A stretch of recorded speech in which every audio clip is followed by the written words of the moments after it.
I'm trying to come up with something. I have a question, but it's based on socionics, not MBTI. That's okay. It's not, this isn't a purely MBTI conversation. I think we invited the MBTI group. I'm an ENTJ, by the way. But the focus of the conversation is on like self-worth, self-esteem. I use them sort of interchangeably, although they are sort of subtly slightly different. But um, I'm either INTP or ENTP. I'm not really sure. cool. I'm an ambivert, so I go back and forth between I and E. That's the fun part about MBTI is that like you can be in the middle and really cover, both directions. Yeah, but like when you look at the cognitive functions, you can't have it in between. That's the thing. You use the four letters to figure out what your dominant and creative function are, and Right. you and when it comes to the functions, you can't have like an in between. It has to be an exact either intuition of potentials or logic of correlation. You can't have between relational ethics and logic of correlations. It has to be one or the other. Right. I hear you, but I think that if you're an ambivert, then you could consider that you have a foot in both, both doors. Yeah. Um, Okay. so Yeah. Have you seen the movie Wolf on Wall Street? yes, And did you see Titanic? I did. Both are Leonardo DiCaprio. In Titanic, he's ENTP or INTP. In Wolf on Wall Street, he's ESTJ, which is like amazing how someone can change themselves for a movie like that. Yeah, actors like do like I don't know, they just like they completely convince me when they're in character. Like I Yeah. I'm a like I'm not a good I guess how do I say this? I'm not good at like I don't know. I guess I find actors very convincing. Like they just like are so good at portraying a character that I get fooled and I enjoy it. So it's okay. They're probably very high strung. So like they probably have like a fixed type, but it's like at the very top.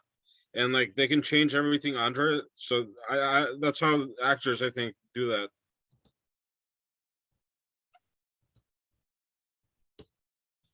Just for anyone else that joined, we're gonna give people the first 5 minutes to join.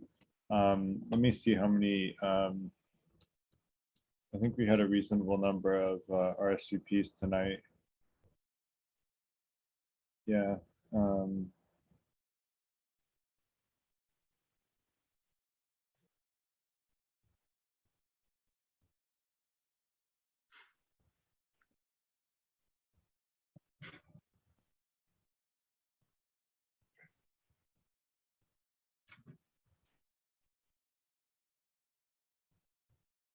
Yeah, I'm expecting like 20 or 25 people minimum. So we'll give people another 5 minutes. But if people have specific questions that they wanted to cover tonight, on the topic of self-worth or self-esteem, I'd love to hear any people have, and I'll take notes and try to make sure we cover them. There is a little bit of background noise, so I'm gonna mute whoever it is.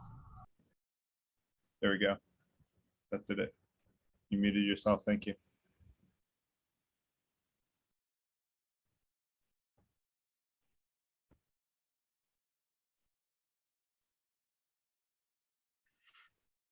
Is it true that the P types they create a system and then J types can keep it running or something like that? Um, so I haven't heard that. I'd be surprised if that's the case because P types are very spontaneous. And so I would say J types are more likely to create a system. Where did you hear that? I forgot. I heard that if the last letter is a P, that means open ended, and J means closed ended. So like I heard that P's they create like a system and J's maintain it. Like TI would create the system, and then TE would keep the system running. Hmm, I forgot where I heard that from, but interesting. I mean, might be true, but I would be surprised if it was. But it's possible. Are you I talking about Myers-Briggs? Yeah, Myers-Briggs. Yeah, one of the groups that we advertise this to is a Myers-Briggs group. I'm guessing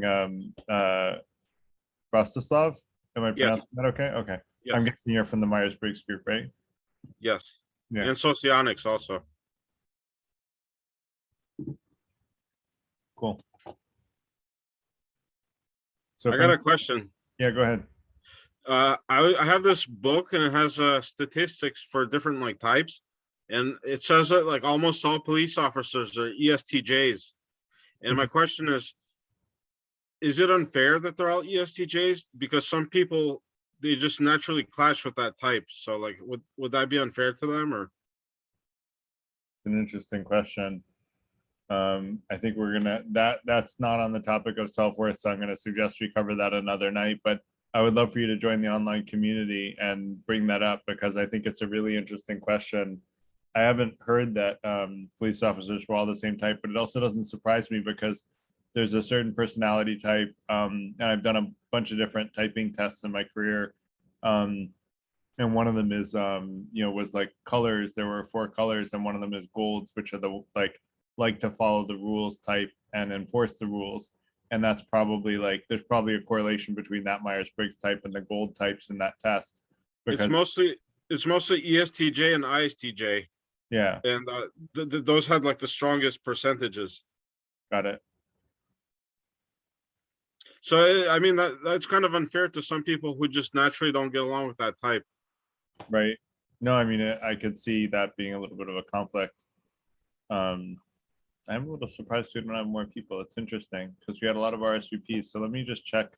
I want to check the groups and make sure that there aren't comments that people are having trouble getting in.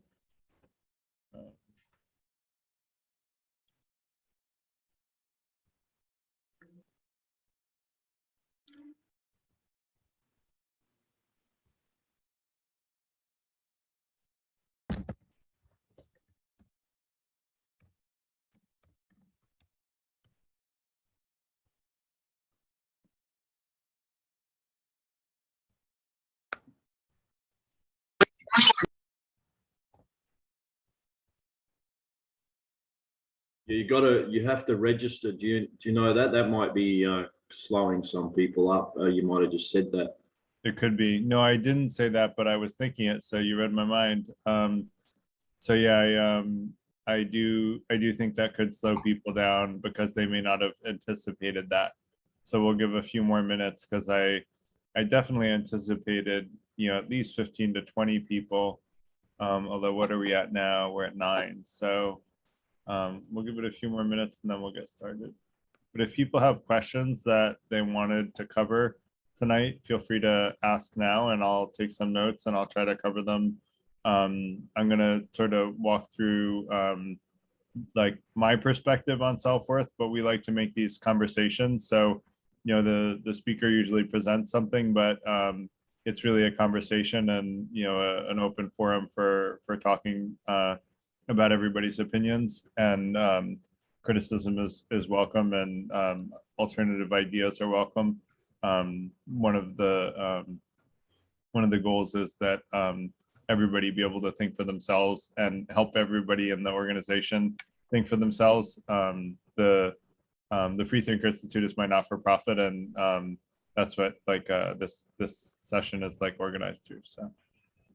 Do you mind, while you're just doing a bit of admin, would you mind if I put a link there to a discussion tonight with a group here in Australia? No, please. It might be a bad time for you guys because I think we're about 17 hours ahead of you. So it might be about 9 or 10 p.m. for you guys, but I'll put it there anyway. Thanks very much. Yeah, no problem. Put it in. Thanks, Phil.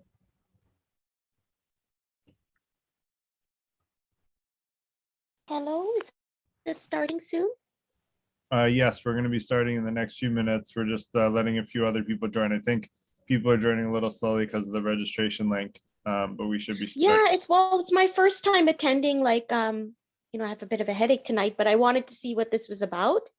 Great. I've been very disappointed. There's a bunch of other meetups out there where, there's like a group of people that all think the same. Yeah. And then if you kind of think differently, you kind of stand out, and then you feel uncomfortable, and then all this stuff. So I mean, is that I'm assuming by the description I'm reading that this is about free thinking and people thinking for themselves, which is what I do. Exactly right. And in fact, if anyone makes you feel uncomfortable for thinking for yourself, write me directly, and I will try to make sure that you feel comfortable as best I can, because the whole goal of the Freethinker Institute is to get people thinking, not only thinking for themselves, but to be able to rely more on their critical thinking skills so that they can be more sure that their own thinking is accurate and honing in on objective truth as well as other people's subjective truths. And I'm going to talk about those things tonight because I think they're all like a lot of the what I call the four of the five intentions are really a part of, like, an integral part of self-worth. And so I'm going to talk about those in tonight's talk. And yeah. Oh, thank you so much. Yeah, I'll be fast, but I was just saying, pointed with that older generation, or does this? I've always been independent, but I was yeah, I'm a little bit disappointed in the direction that things are going, where people can't be opposing to others. But I just yeah, I'm glad to see what's happening. So good on you for starting a group. Thank you. And in fact, I'm going to put the Freethinker Institute information in the chat. We have a website, Discord community where we chat online in between events, and a YouTube channel, and then our own meetup group, although we advertise this to a number of meetup groups. I will, I just threw those in the chat.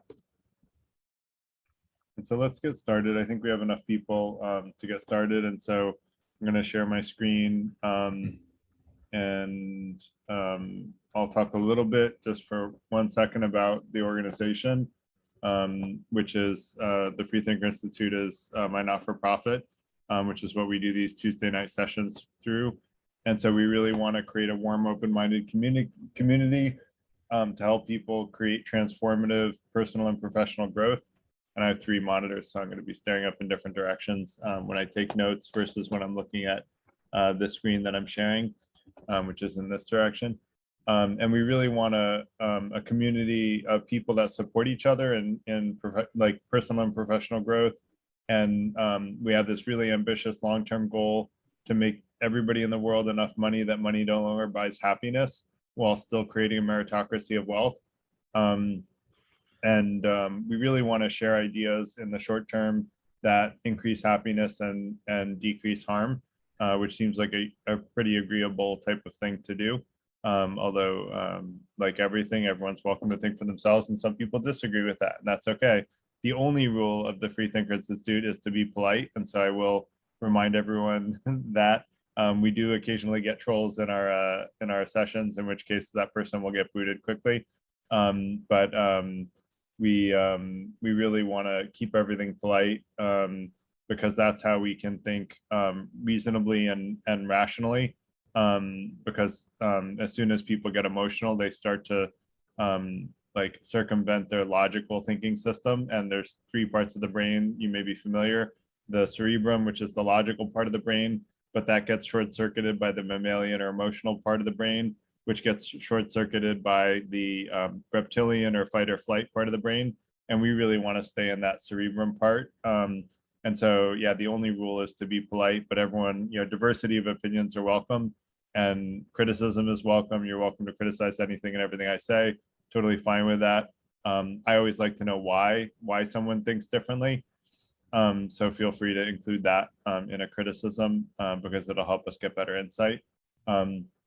With that said, tonight's session is on self-worth. I originally wrote this paper or essay in 2017, but I've modified it. I even modified it tonight based on some stuff that I've been thinking about in the last couple months. And so I'm just going to kind of walk through one perspective on self-worth. And I use self-worth and self-esteem pretty similarly. But self-worth is the title, so let's focus on that if someone wants to make the distinction. With that said, if you have any questions, just raise your hand if you go to the more where is it? Does everybody know how, does anyone not know how to raise their hand in Zoom? So under reactions, there's like the raise hand, and just remember after you ask your question to drop your hand, and that way the next person can go, and then you'll get put back in line when you raise your hand again. And so as soon as someone raises their hand, I'll try to finish up real quick and then let you ask your question. So with that said, I want to talk a little bit about, why self-worth is important. Is I think a lot of people really judge themselves pretty harshly, and some people don't judge themselves harshly enough. And I think having the right criteria by which to measure self-worth is really important, because if you know how to measure self-worth, you can, I believe it's actually in each one of our control to have high self-worth if we do the right thing. And I'll talk more about what that means. And I think that a lot of people base their self-worth on other people's opinions of them, or of, even sometimes their perception of other people's opinions rather than other people's actual opinions. And that's even more dangerous, right? Because we're making assumptions about what we think other people think about us, which is 2 levels of the telephone game, and thus even less accurate. And so, we all do use our discernment about what we think about other people. So there is always some level of discernment or judgment going on. I use judgment not in the religious sense, but in the sense of using one's judgment to discern who's worth your time and who's not worth your time, to continue to have a relationship with. And so all of us want to be worthy of other people's time and attention that we care about. So I think, the other side of this is there's a really negative side of having really low self-worth, which is depression, and that can limit your ability to even function normally in society, which is obviously a really bad thing. And so, none of us want to fall into that situation, but sometimes it happens, and we'll talk about that specific scenario later on tonight. So I'm going to first talk about what I think self-worth should not be based on. And these are the things that a lot of people base self-worth on, and I kind of group them into 2 main categories: power and money. And when I say power, I mean a powerful job, a status. I'm a doctor, I'm a lawyer, having power over people. I'm a politician and I can make decisions for other people. To me, those are all the wrong reasons to judge how much self-worth you should have. Money, whether it's inherited wealth, earned wealth, gifted wealth, I don't care. Wealth in general is not a reason to have self-worth, in my opinion. I would say that having your self-worth based on those things is also impractical, in addition to being the wrong way to judge self-worth. And the reason it's impractical is because there's always someone with either more power or more money. And we're always going to feel less than those people that have more than us if we're constantly trying to play a game where we're trying to be the one with the most power and the most wealth. And so that leaves even millionaires who judge their self-worth based on money feeling really poor and having low self-worth, because they compare themselves to Elon Musk, who has more money than everybody else in the world. But even Elon Musk doesn't have as much power as, the president of the United States right now. And so even Elon Musk could, if he was judging himself just based on power and money, feel like he's inadequate because he doesn't have enough power. And so, even the people at the top echelons of both of these things would feel low self-worth if they're really using these as measuring sticks. And so I'd argue they're the wrong way because A, they're impractical, but B, I think they're the wrong way. And I'm going to try to make that argument that they're the wrong way to measure self-worth anyway, in addition to just being impractical. So ethically obtaining money and power, I would say, is actually something that can increase happiness and is not a bad thing to go for. And I'm not one of those people that says, don't go for money and don't go for power. I think they're both good things to go for and to strive for in your life. I just don't think you should base your self-worth, or any of us should base our self-worth, on how much money and how much power we have, because that's a result. And so we'll talk about intentions, and sort of this comes from Stoicism, is the dichotomy of control, of separating what's in your control from what's out of your control. How much money and power you have is, in some respects, out of your control. What you do with the situation you're in is in your control. And so I think that happiness should derive from, what's in our control. That got repackaged as the Serenity Prayer by a guy named Niebaum, I think in the 1800s, which is, I think he added, God grant me the serenity to accept the things I cannot change, the courage to change the things I can, and the wisdom to know the difference, which is more or less a restatement of the Stoic dichotomy of control, but much more elegantly put and much more simply put. That said, what do I think self-worth should be based on? So I sort of alluded to this, is that it should be based on what's in our control. And I separate self-worth into two parts: as historical self-worth and future self-worth. And so first I'm going to start talking about historical self-worth, is how much effort did we put in the past, versus how much effort could we have put in the past towards doing what we think is right. And that's really the measuring stick that I'm going to use for self-worth, is a comparison between doing what we think is right. And I'm going to talk more about, what like a paradigm for discerning what is kind of, I believe, a way to decide what is right. I welcome criticism on that, because it's part of the values of the Free Thinker Institute. Is there are 5 intentions. We're only going to talk about 4 tonight because they're the most relevant to tonight's conversation. Basically, the level of effort you put in towards doing what you think is right is like how I think you should measure historical self-worth. Now, I have another paper here that you can look at if you're interested in definitions of good and evil. Evil to me is really causing harm unnecessarily. And what that means is causing harm other than to prevent a greater harm, right? Because you can always think of a reason to do a certain amount of harm. If there's a school shooter shooting school children and I have a gun, I'm going to shoot that guy to prevent him from killing innocent children. Yes, I'm causing harm, but I'm doing it to prevent a greater harm. And so you can justify harm when it's used to prevent a greater harm, in my opinion. But harm that's unnecessary or not preventing a greater harm is, to me, like a bad thing to do, unless you're creating some huge commensurate amount of happiness for the harm that you're causing, in which case it may overwhelm it. And so that said, I want to talk more about the overall measurement of future self-worth, which is a little more relevant, because I like to say the only thing that you should do when you're thinking about the past is say, what can I learn from this? Because when we look at the past, it's really an opportunity to learn. I don't think the past is something worth ruminating about or beating ourselves up over. It's really just an opportunity to learn from, what happened. And so instead, let's talk about, the future. And I would say the future self-worth should be looked at in terms of what opportunity do we have to improve the lives of people we can influence, including and especially ourselves, but also the people that we can influence.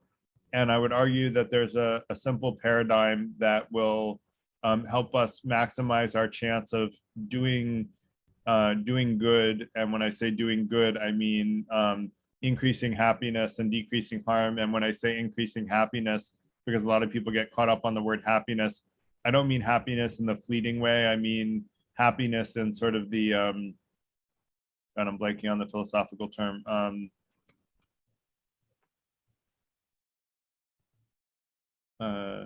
Basically helping people in your life achieve their goals. I will remember it later on. But basically, if anyone remembers the philosophical term that was used to replace happiness, feel free to speak up. Eudaimonia, right? Flourishing. Yeah, eudaimonia is also fair.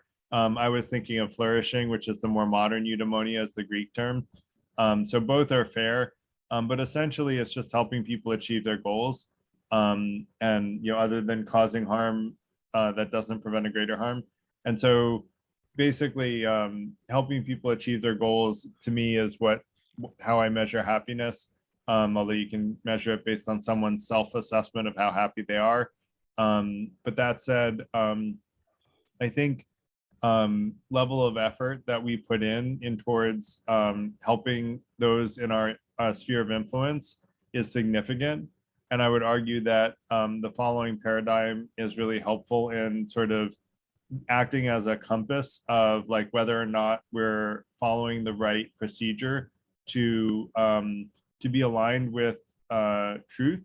Because I think like if we look at there was a great I forget which Greek dialogue this comes from, but there's one that goes something like, every man thinks he's a good man, right? Like everybody perceives themselves as good.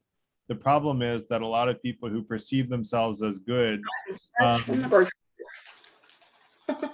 lot of people that perceive themselves as good are like have a misunderstanding about the world, and that misunderstanding causes them to do harm when actually they think they're doing good. And so I would argue that before we try to do good in the world, we need to really see the truth clearly. And so what I would say is that being the best version of ourselves and seeking truth helps us be the best version of ourselves, which will help us increase our sphere of influence. And seeking truth will help us stay grounded in what is objective reality, what grounds us in, you know, what's true about the world, the people we interact with. And there are two types of truth. There's objective truths about the world, and then there's subjective truths, which are what people... Quem aí gosta de manga com sal? Vocês já comeram manga com sal? Manga com sal. All right, give me 1 second. So Whoa. yeah, so we do get trolls in these sessions. So apparently they're all around the meetup community from what I hear. So so that said, oh, I forgot to actually lock the meeting. So actually we were lucky that that's all we got.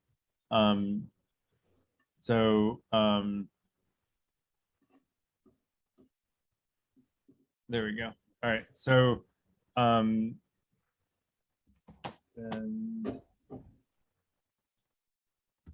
so I would argue that starting with trying to be the best version of ourselves will help us, you know, A, be better people, and B, increase our sphere of influence, which will help us more positively impact the people in our lives.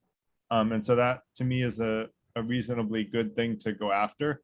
And seeking truth, you know, understanding that we are not the sole arbiters of truth, even though we have our beliefs about what we think is true now. That goes into the second sort of step, is to be transparent about who we are and what we believe to the extent that you can trust someone, but also to listen to others with an open mind. Because while we're seeking truth, we don't necessarily know the truth. All of our current beliefs are not necessarily 100% accurate. And, you know, in order to feel good about ourselves for doing what we're doing, we should be listening to other people with an open mind and listening to whether or not they may have an idea that will help us be a better version of ourselves or see the truth more clearly. And so, you know, we can only really, like, you know, if we're deluding ourselves all the time, we can't really feel good about ourselves because we're deluding ourselves all the time. And by being open to new ideas and sharing our current ideas, we help ground ourselves in the truth socially. And we're all, you know, humans are social animals, like we have been for a very long time. So third is to hone your critical thinking skills so that, and this is to Ellis's point, you know, hone your critical thinking skills so that you can be really good at discerning fact from fiction about both objective and subjective truths. So that you understand other people's opinions and listen to them with empathy and with an open mind, and so that they can feel comfortable sharing who they are and what they believe with you, but also so that you can use critical thinking skills to discern fact from fiction. Because right now in society and in the world, there are different voices competing for sharing what they claim is objective truth. And half the world says the other half is fake news, and both halves are saying the other half is fake news. And so how do we discern what's right for ourselves? And I think, you know, honing our critical thinking skills and improving our judgment by listening with an open mind to all opinions and seeing who has the best argument when we're calm, cool, and collected, and talking politely about these ideas is how we can basically make a better decision about what's fact versus fiction. So, and then only then, once we have a really clear view of reality and objective truth, at least the best view that we can come up with, should we then seek to increase happiness and decrease harm? Because if we do it earlier than that, we may be causing harm and reducing happiness when we think we're increasing happiness and decreasing harm, because we have misperceptions about the world. And a fun fact is that 90% of conflict comes from miscommunication. So the next time you're in a conflict, remember, just ask questions about the other person's opinions and say, oh, is this what you mean? Is that what you mean? And try to validate assumptions, because it turns out that most conflict, the very vast majority of conflict, comes from misunderstanding. And so that's where having an open mind and being transparent about your beliefs, along with good critical thinking skills, can reduce that kind of conflict. So to me, the definitive authority at the end of the day on your self-worth should be you yourself. Now, if you're following these rules above, you're also listening to other people with an open mind, and that helps ground you in sort of social ideas. But you ultimately have to be able to trust yourself in discerning whether or not you do have an open mind, and whether you're listening to other people with an open mind. And there is a very strong bias towards confirmation bias, which is to believe that what we think is right now is actually right, and to discount all evidence to the contrary. And so it's really important to check that, and to be open to ideas that may prove your current beliefs wrong. And if you're doing that very consciously and you're listening with an open mind, then you can have a good sense that you're trying to be grounded in reality. So that said, I think that relying solely on other people's judgment on you, or even majority on other people's judgment of you and where you sit, is really not the right way to judge your self-worth. You should do it individually, because who can you trust the most? It's yourself. As long as you're really trying hard to be honest with yourself, which again, the first one of these four values is to seek truth. And if you're really trying more to seek truth rather than to feed the ego, then you can be honest with you have to be honest with yourself that you are being honest with yourself. If you do that, then you can be the first authority on your self-worth. And so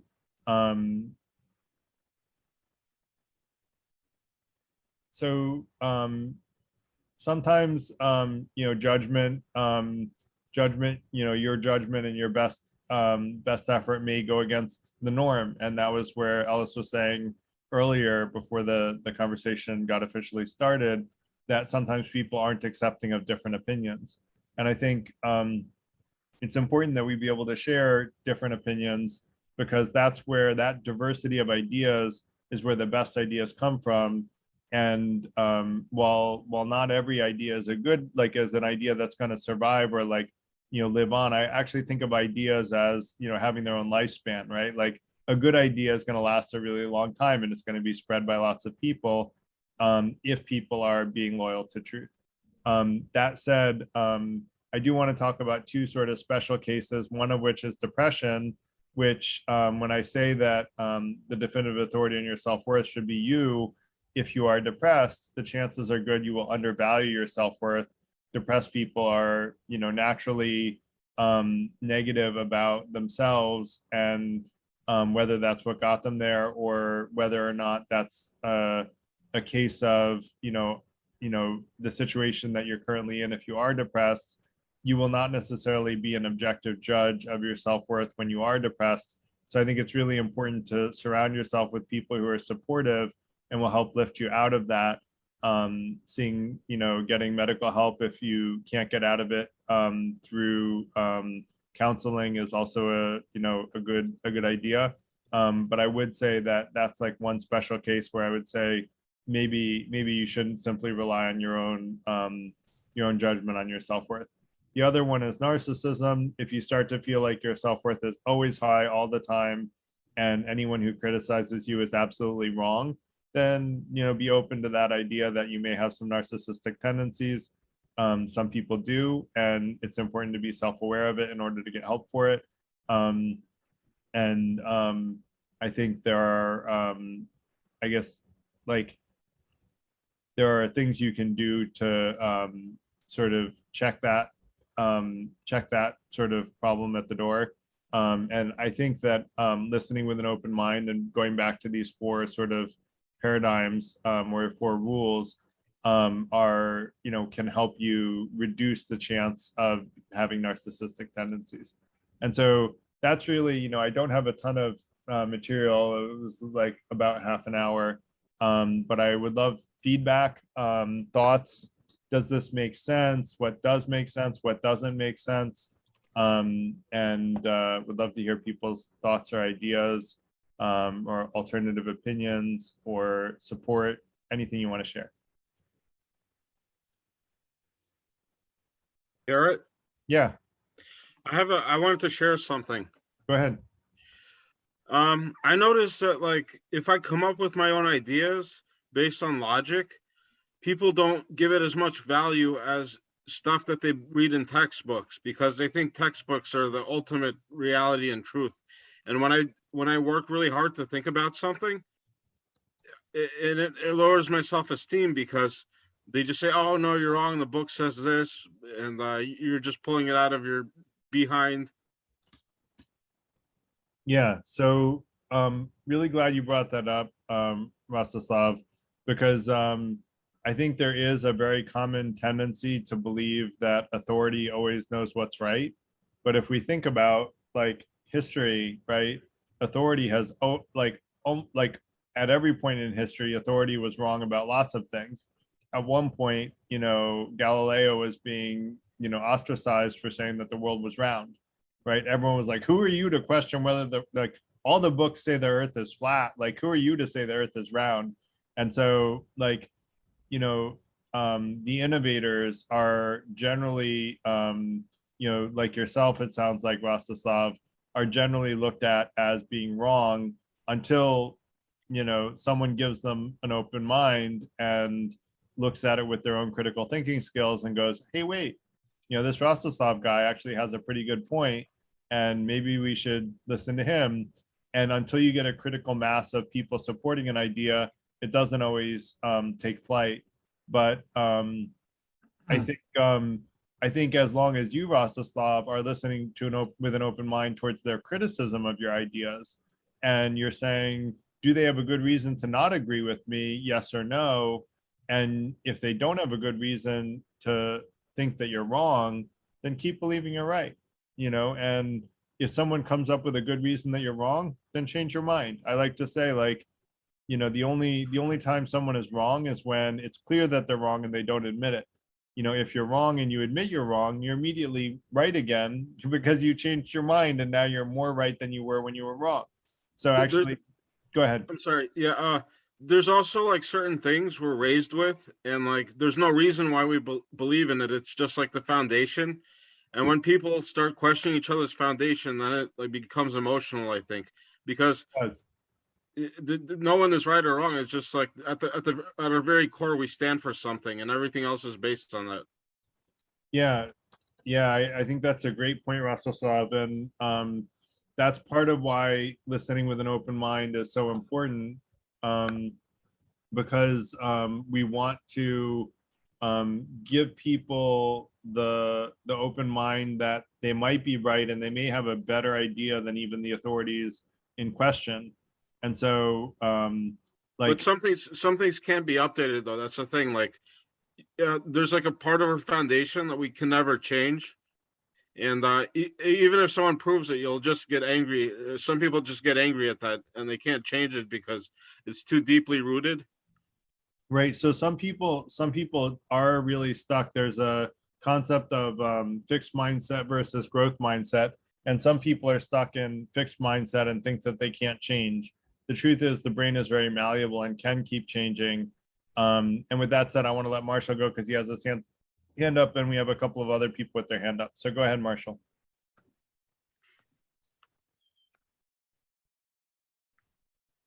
You're on mute, Marshall. That There you go. now, there we go. So that brought up two thoughts. One was very early when you were framing this conversation. You discussed the idea of self-esteem as a cerebral enterprise, and trying to keep things in the intellectual sense. And I think that there's one thing there are at least two failures that we have to acknowledge. One is that our reason only has so much breadth. And when we have decision fatigue or too much cognitive load, this intellectual self will fail over into whatever's left, shrieking monkey or otherwise. It can happen the other way too. And I was reminded that it's very easy for an attack on the emotion to overwhelm the intellect, because the intellect needs to suppress the misbehavior of the hindbrain. And so enough arguments to fear, enough attacks on a person, and they won't really be able to have their neocortex faculties intact.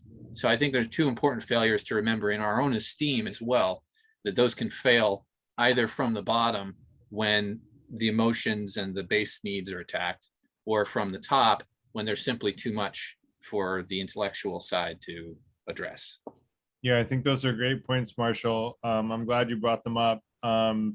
I do think, like, if you have enough of an emotional attack on you, even like, and there may be people who are just totally resilient to this, but like the general tendency is to respond emotionally and in an angry way. And so I think it's really important to try to stay calm, cool, and collected as much as possible. And if we are no longer able to do that, to just separate from the situation. And so that's what I generally try to do, is like, actually what I really try to do, and I have like in the online community, I have a doc called On Mature Conversations that talks about different levels of maturity of responding to that kind of situation.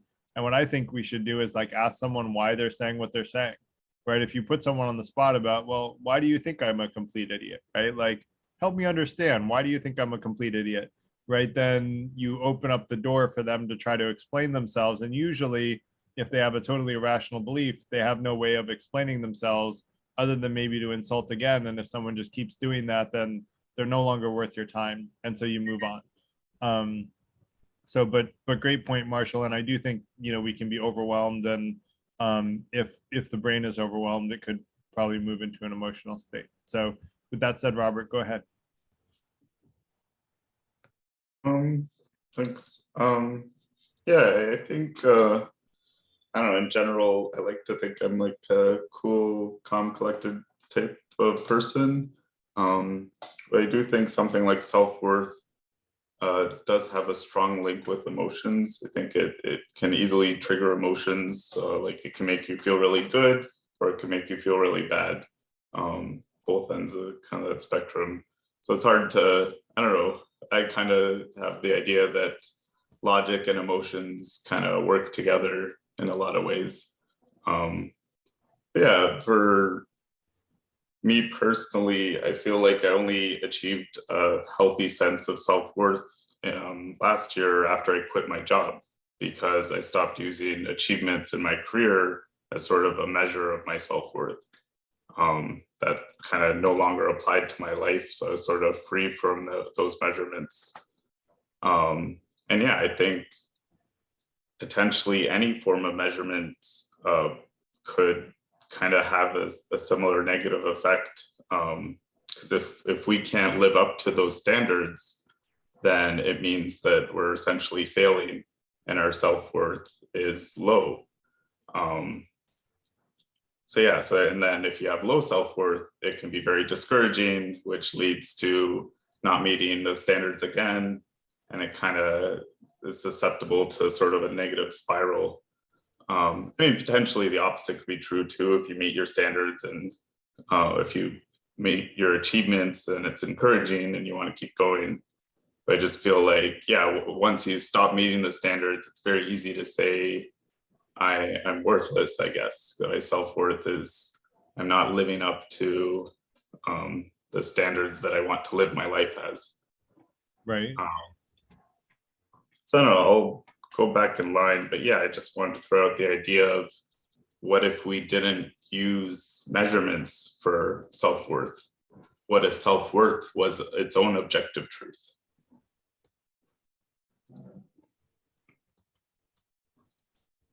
I have to think about what if self-worth was its own objective truth. I guess I think of objective truth as truths about the world, but let me address your other comments first, which is, yes, self-worth triggers emotional responses. And that's part of why I think it's such an important subject and a philosophical subject, but also a very practical subject. And I like to focus on practical philosophy. And that's why I think it's so important that we measure it accurately. And what I would say is accurate measurement is that we're, trying to be the best version of ourselves and seek truth, that we're listening with an open mind and being transparent about what we believe, using our critical thinking skills and getting better at them, and then trying to, increase happiness and decrease harm. If we're doing those things, then, and we're working hard at it, I feel like we should have high self-worth. And none of those are rocket science. None of those are out of our control. We can all control every one of those things. And so if you're using those things to measure your self-worth is entirely in your control. And so you can actually have a very positive emotional response and a very high self-worth simply by following the right paradigm. If you agree that's the paradigm, that it is a good paradigm. And so I agree with you that logic and emotions work together in a lot of ways. And I have a paper on emotions. We'll probably do another session another night about that. And for me, I think that looking at the root cause of why we feel what we feel emotionally is the right way to deal with emotions, rather than to just do what our emotions tell us to do, which is usually a bad idea, right? And so, someone you think someone is looking at your significant other at a bar the wrong way, and you just feel like punching them in the head, that's probably the wrong answer, right? Hey, what are you looking at? And then, oh, I'm looking at that girl right behind your significant other, might be the response. And, oh, I just totally misunderstood what he was looking at. And so, usually the emotional response is going to get us into a lot of trouble simply by doing what our emotions tell us to do. And so I guess I do think that your point about living up to the standards we set for ourselves, I would argue if the standards we set for ourselves are the ones that we talked about tonight, those are good standards to set for ourselves and we should try to meet them. If the standards are about money and power, those are bad standards to set for ourselves and we shouldn't measure ourselves based on that. Does that make sense, Robert? I just feel like the consequences for not meeting the standards are still kind of bad, I guess. Even if we change the standards, what happens when we don't meet them, right? When you say even if we change the standards, what happens if we don't meet them? So that's why I talked about historical self-worth versus current, is that we may not have historically, maybe historically we haven't thought about having an open mind towards new ideas. And we may look at now, if we say that having an open mind is a good idea to measure our self-worth on, then historically I haven't suppose had an open mind. Well, maybe my historical self-worth is bad, but if I look in the future, I can have an open mind for the rest of my life. And so I can have a very good self-worth in the future by adopting a new paradigm that, I can be proud of and that helps me be a better person. And so that's why I separate historical self-worth versus future self-worth, because even though we may have made mistakes in the past, we can learn from those and do better in the future. Does that make sense? I don't know. I feel like it's hard to feel achievement from something that is in the future, I guess. Well, the future is the future is now, right? We're living in the present, so we're always experiencing the future at every moment in time. So with that said, I want to let Nathan go, but go ahead, Nathan. Well, I had a question, but I think, yeah. Is it okay if I even respond to the discussion Sure. you and Robert? Please, anything you want to say. Yeah, okay. So, I mean, I think if I'm understanding you, Garrett, is that basically it's so long as our hearts and our minds are in the right place, it's impossible not to have high self-worth because there's always that potential for the future self-worth, right? Yeah. Yeah. That's right. Yeah. So okay, so yeah, my question is, okay, so I'm someone who I consider myself to be someone who thinks about my own self-worth relatively a lot. Or even if I'm not consciously thinking about it, I'm like subconsciously feeling it out.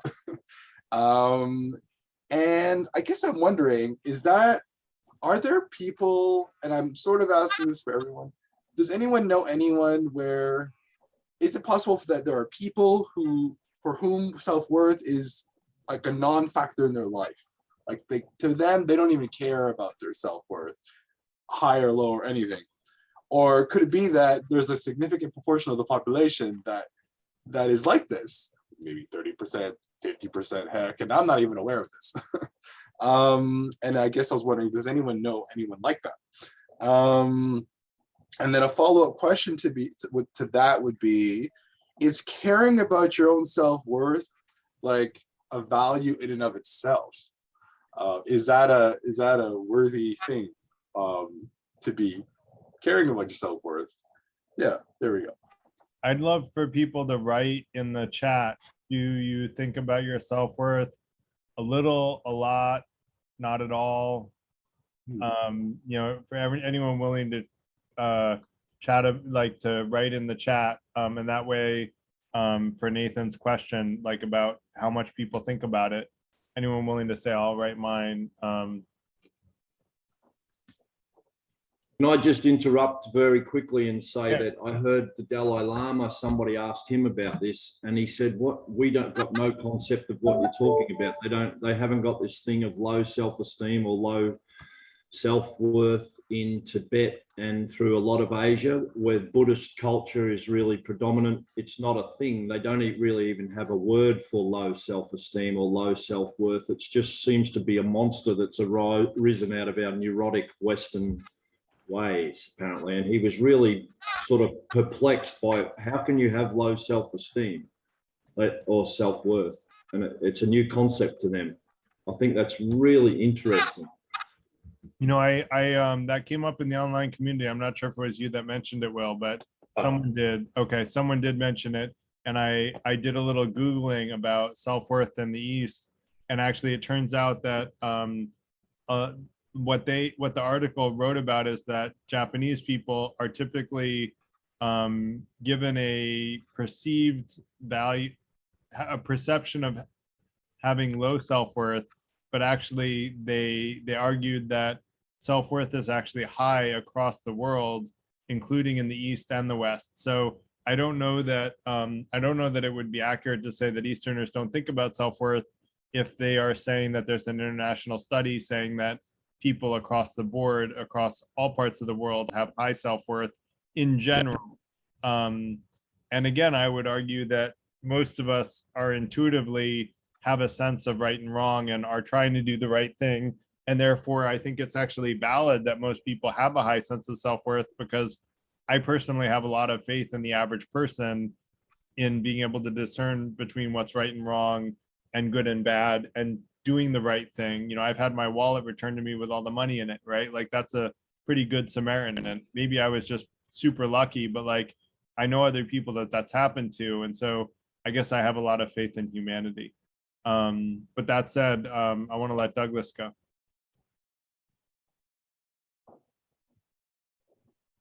Douglas Pilzer.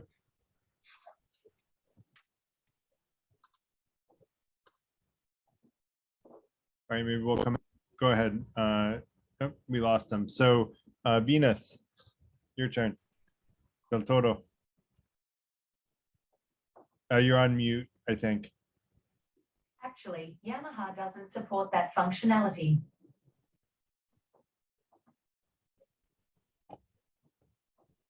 All right. We can't hear you, Venus. I'm not sure why. You may need to click in the connect audio in the bottom left-hand corner. They're like in the bottom left-hand corner of your screen. Let me see if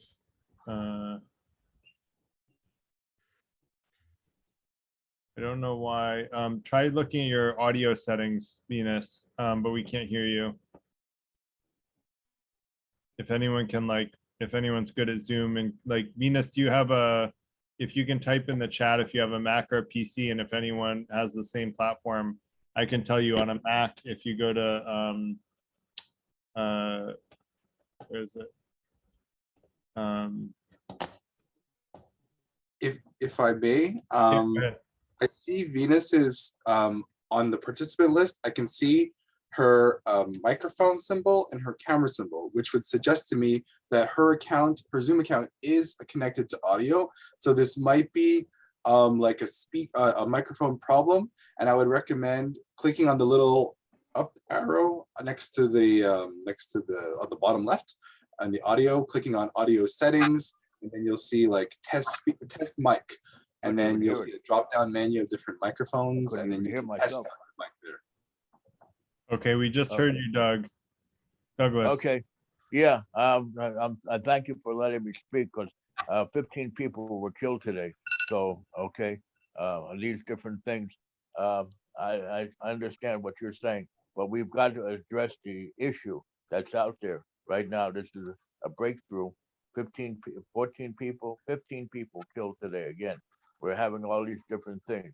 Now, what I'm going to ask you is, what is your opinion of why this is happening? How come? I don't like the why is it, Can you? But how come tell this us is happening? what event you're talking about, Douglas? 15 people killed in Texas today. Young people, kids, one teacher. Was this another school shooting? Is that what Another it was? shooting, right. All these different things and so on. I'm listening to you talk about how do we address that problem? That's a big problem. Yeah, it is a big problem, and I'm happy to talk about that. I actually have a maybe an unconventional answer to that, but I guess how would you relate that to self-worth, Douglas? Well, the people maybe don't have self-worth, the ones that going out and doing the shooting or something. Yeah. And, it looks like a real problem. And what you're talking about is trying to figure out, I'm asking you as a professor myself, okay, asking you Right. what, I can't come to any plain explanation why these shootings are done, but there's all kinds of, self-worth problems going on, I would say. Exactly what you're trying to talk about. Yeah, I think that's a great point, Douglas. And is Douglas okay, or do you prefer Doug? Doug is okay. Doug, You want okay. to call me doctor? You could call me doctor, but I hate that. I just want to be called. I'm like everybody else. Thank you. I'll call you whatever you want, Douglas. Right. That one but- that's $1.25. The Okay. Kit Kat is $1.50. I know Okay. that no change. Good enough. No problem. All right. So I guess I do think that and this actually is very in line with my response to school shootings is at first I was thinking about common sense gun control issues, et cetera, but actually I don't think that's the solution to the school shootings issues. I think it is a self-worth thing, and I think the reason that people get to the point of killing other people is really related to a low sense of self-worth. And I think that if they followed the paradigm we talked about, they would have a higher sense of self-worth and maybe would never get to that situation. And that's where it comes to like what I think is the solution to school shootings, which is getting mental health services, helping people who are in desperate need of mental health help. Because that to me is the real solution to school shootings. Is it's not about preventing people from getting guns, because someone can kill with a knife too, and we're not going to stop everyone from having kitchen knives. So the real answer is getting people mental health help that are struggling and suffering because they just don't have any help and they're in a bad spot, and identifying the people who need mental health help and giving them the support and services that they need. So that's my answer, but I would love anyone else that wants to share. And with that said, I want to let Robert, if you want to talk about that or anything else you wanted to talk about, the floor is yours. Thanks. Just building on what I was saying earlier, that like, what if self-worth was an objective truth on its own? So like by that, I kind of mean, what if you didn't need to justify having a good sense of self-worth. So yeah, so when I was kind of on my own self-worth discovery last year, I found a TED talk from Adia Gooden, and it's about the idea of unconditional self-worth. So self-worth that doesn't rely on other things. But yeah, so I found it interesting that she kind of differentiated self-esteem from self-worth, because I feel like arguably they're interchangeable and it's sort of semantics, but it's an interesting idea. So she was saying self-esteem is sort of like what we can achieve and what we are capable of. And then unconditional self-worth is just the sense that you deserve to be alive. So it doesn't matter what you've achieved or mistakes you've made. Everyone deserves to be alive. Everyone deserves to be loved and to be cared for, and everyone deserves to take up space. So yeah, so I thought that was very interesting. The idea that essentially people are worthy of self-worth, just like we're worthy just because we're existing. We don't have to look for other things to feel good about our lives. Which I mean, in sometimes it's probably easier said than done, because I feel like her version of self-esteem still kind of plays into things. It still makes you feel good. It still makes you feel bad. But I kind of now see self-worth as sort of an anchor in my life, where regardless of how good or how bad I feel, I still have a sense that I am worthy of existing. Right. I do think we're all worthy of existing. And I do agree with her. And I think everything I said tonight is consistent with her, that our self-esteem and self-worth are really up to us, right? It's self-defined, and it's entirely within our control simply by having the right mindset. And so I guess I agree with her, even though maybe I said, yeah, I guess I agree with her, and from what I can tell. I guess the one thing that maybe doesn't line up is that I don't think it's in our control. I think it's independent of ourselves in a weird way, I guess, because it is self-worth. I think everyone, like I said, everyone deserves to be alive regardless of what they've done in their lives. Right. So like, yeah, I guess in some cases it kind of takes the pressure off, because it's like you don't have to do anything to achieve this self-worth. You just have to be here. Yeah, I guess. And then we're making the distinction between self-worth as you've defined it. I would agree with you. You just have to be here to like deserve to live. But then, you know, what I've been talking about as being self-worth is what you call self-esteem. And then when we talk about self-esteem there, I would argue even that I'm arguing is all within our own control, because if we follow those four paradigms, those four rules of being the best version of ourselves, seeking truth, etc., then we can have high self-worth simply by having an open mind and honing our critical thinking skills and seeking truth and being the best version of ourselves, which is all entirely within our control. So I think that agrees with her from what I can tell. Does that make sense, Robert? I think it's still sort of putting conditions on it. So like her version is unconditional self-worth. She's just creating a separate definition for self-worth. Like what I'm calling self-worth, she calls self-esteem, and she's adding additional conditions on self-esteem. What you're saying she calls self-worth, I would agree. We all inherently have, and we don't even have to try for. We all deserve to exist, in my opinion. So that's where I'm saying, like, I use different terminology, but I think have similar philosophical alignment with what she's saying. Does that make sense? It's just confusing because we use different terms to describe the things, because I talked about self-worth and she defines self-worth differently than I do. And so that's where the difference comes from.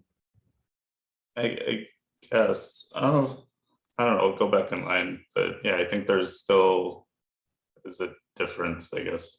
Okay, maybe you can describe it when you come up next, and let's let Marshall go, and then Venus, feel free to keep practicing with your audio. And oh, you got it. You're quiet though. I heard something though. Yeah, I had to put on headphones for it to work. So Okay. Do you want to go because you were in line? So do you mind, Marshall, if we let Venus go? wait, am I You're very quiet. oh sorry, I'm turning, is that better? Not much. Okay, I'm a big fail tonight, so That's okay. We can hear you. We just have to concentrate, but that's okay. You'll just get our full attention. no, I have to go back to what Robert was saying. I absolutely agree that self-esteem is related to our intrinsic value in just being, not necessarily in what we're doing. But unfortunately, that's sort of hardwired into our social structure is what we're I doing, can hear a word. how we build. I'm gonna our have to go off. My problem with my screen. So it's a little bit backwards because in the current definition, we have to be doing something in order to have value or feel good about ourselves. When really our value is just being alive. So that's where I kind of agree with Robert there. Now that doesn't mean that we just sit staring at the clouds.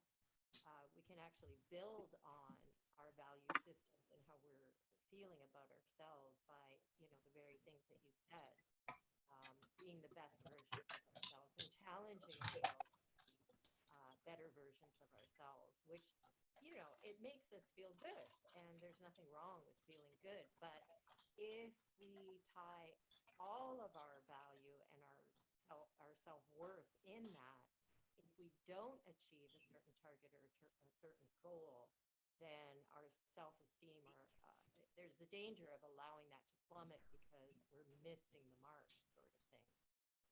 So that's where I kind of agree with what Robert's saying, that it's important to know our value has nothing to do with what we're trying to accomplish, but it's more on being alive and being human. And then we sort of build on that as we move forward. So I definitely get the temptation of saying that being alive should be what we derive self-worth from. But then think of the most horrible people in history, right? They were alive too, but I would argue they shouldn't have had really high self-worth. And not to take an emotional, example, but everyone loves to use the example of Hitler, right? Should Hitler have had high self-worth? I would argue no. He was doing all kinds of horrible things, and he wasn't really seeking truth. He wasn't seeking to be grounded and being the best version of himself. And he wasn't really listening with an open mind to other people. He basically bullied anyone who didn't agree with him and often killed them if they didn't agree with him. And so I would argue Hitler, even though he was alive, he shouldn't have, in my opinion, had good self-worth. And so I would just say, yes, we all deserve to be alive, and even Hitler deserved to be alive. And but at some point, our time runs out, and his did. But I would say that self-worth is more than that. It's more than just being alive. And when I say self-worth, I'm using the definition that Robert gave of self-esteem. Robert's definition of self-worth, I agree that we all deserve that level of feeling that we deserve to be alive. But I would argue that in order to flourish or to survive or to have eudaimonia, it's a little more complicated than that. Honestly, not much more complicated, because nothing that I described is really hard to do. All it does is take a conscious effort at being the best version of ourselves, seeking truth, listening with an open mind, being transparent about what we believe, and being grounded in reality, and honing our critical thinking skills. None of that is rocket science. None of it takes a degree. You don't even need to graduate from middle school to do those things. It's very simple. It's very easy. But it does help us be better people. And for me, that's where my self-worth derives from personally, is in doing those things. But everybody has to decide for themselves where their self-worth comes from. I only share that because I think it's a good grounding of reality, or a good way to be grounded in reality. And I think that it's a useful definition to have.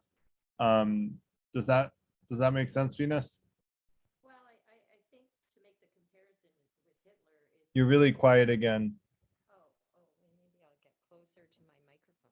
Sorry, I'll fix this for next time. I think making the comparison to Hitler is like, it goes back to that definition you had about depression or narcissism, even though we don't know specifically about any mental health disorders, I would take a calculated guess that this was not a man who was rational or, operating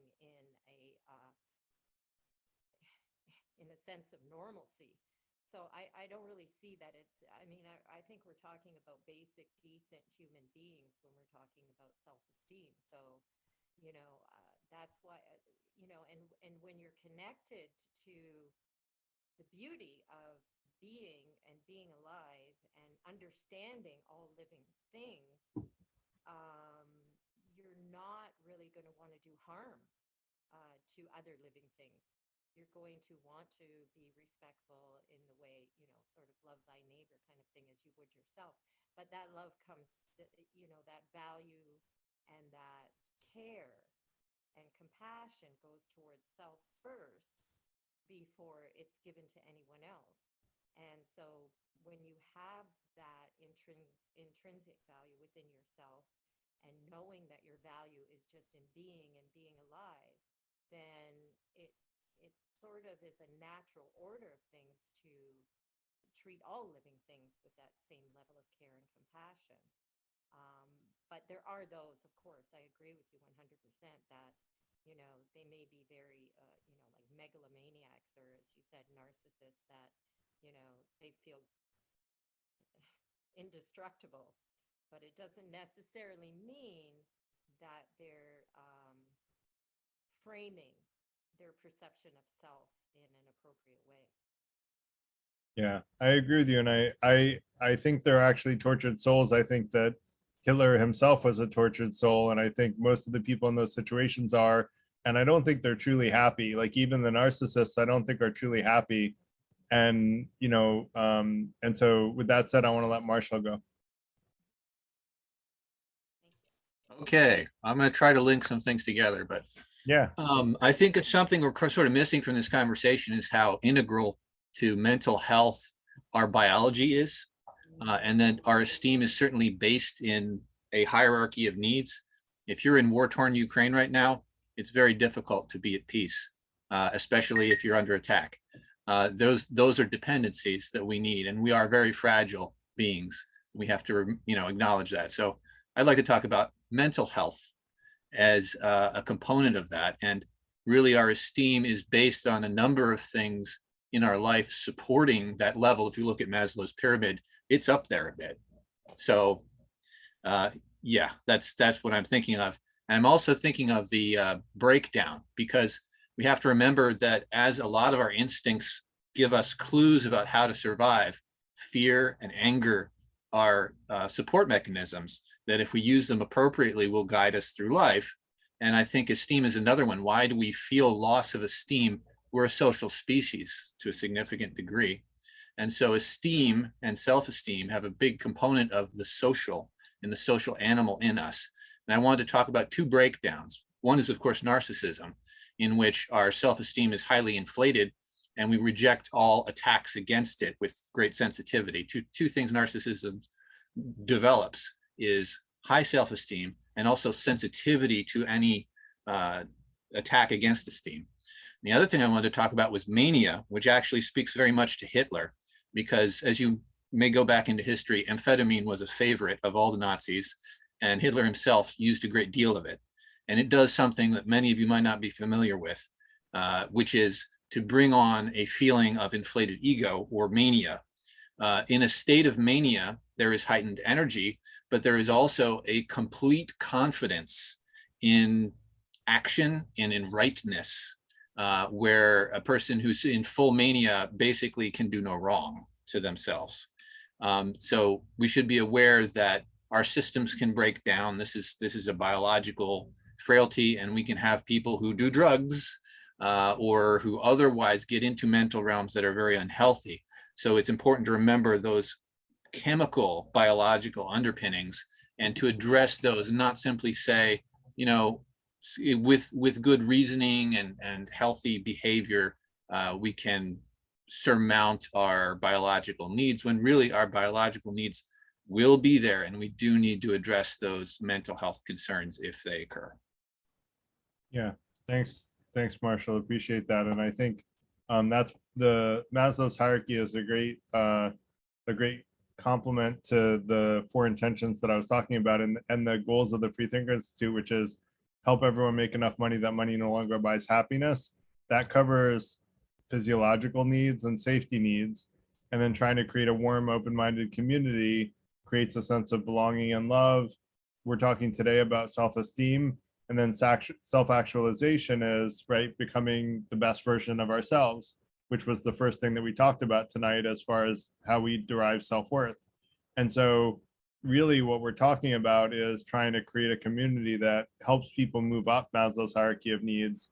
And that's really what I'm trying to create. And I would love for all of you to be a part of, because this is such a great conversation. And so I'll put the links to the online community there at the end of tonight again, so that people can join and be a part of creating, helping everybody in the community move up this Maslow's hierarchy of needs, which is really one of the goals. I love this this paradigm. So with that said, I want to let Remco go. You've been quiet tonight, Remco. Yeah, Garrett, sorry, I was late tuning in. It was 7 o'clock in the morning here, and being retired, it's I didn't set my alarm clock, so awfully sorry to tune in late. Look, first of all, Garrett, great topic, very, very important topic. I've dwelled on that topic for quite a few years, and my views are going to be a little bit different to yours, and I suspect they're going to be different to many of the people here. For starters, let me put my hand up and say that I struggled with self-esteem, and I struggled with it when I first came to this country and before I learned to speak English, and I was bullied at school.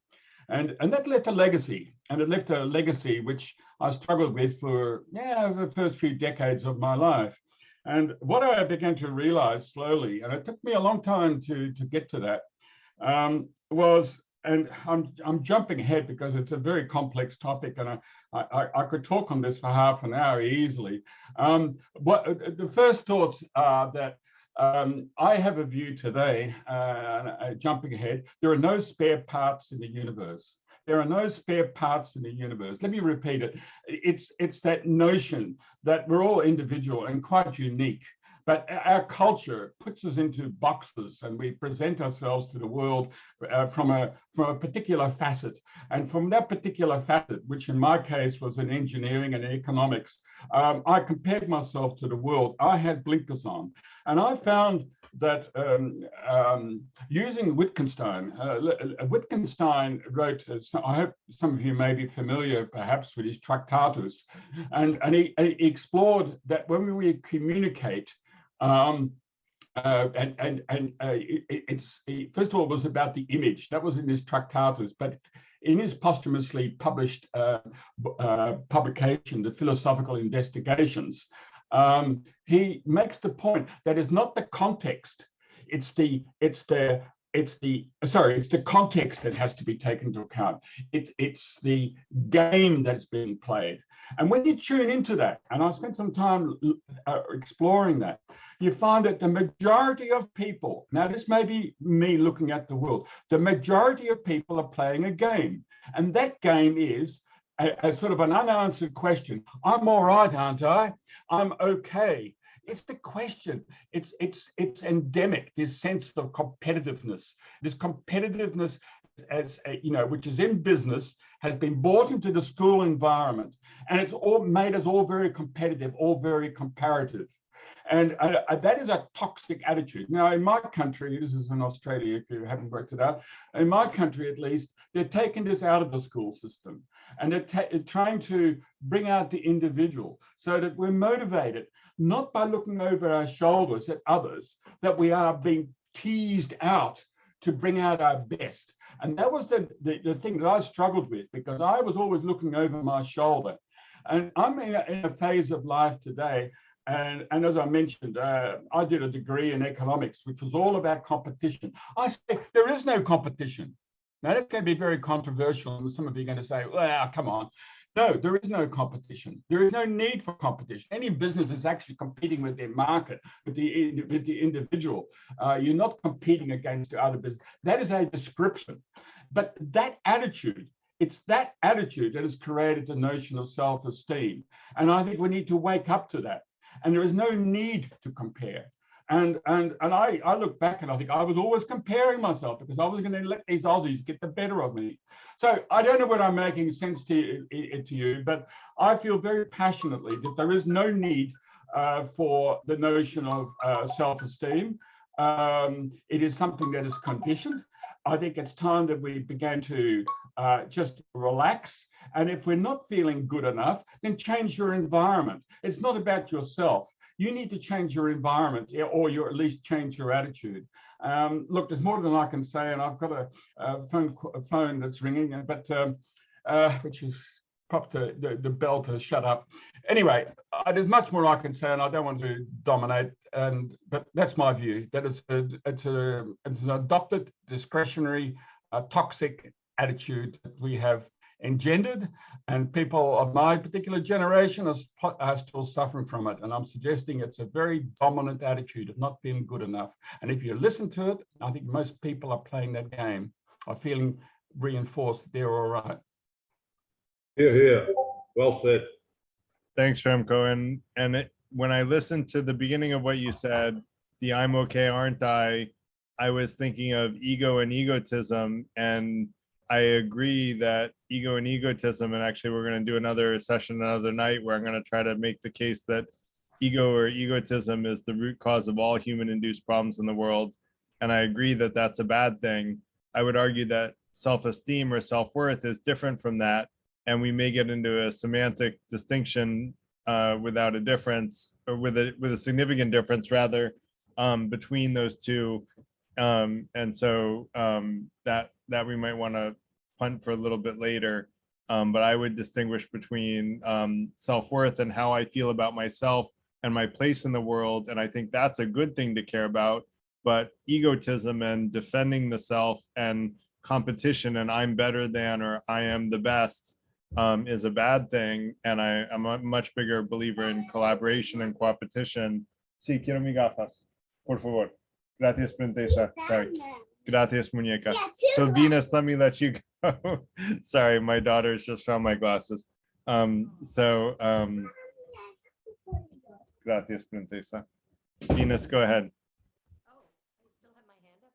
I actually agree with the, no, I'm being silent, but I actually agree with the previous gentleman who was talking about, a lot of this has to be just tossed out.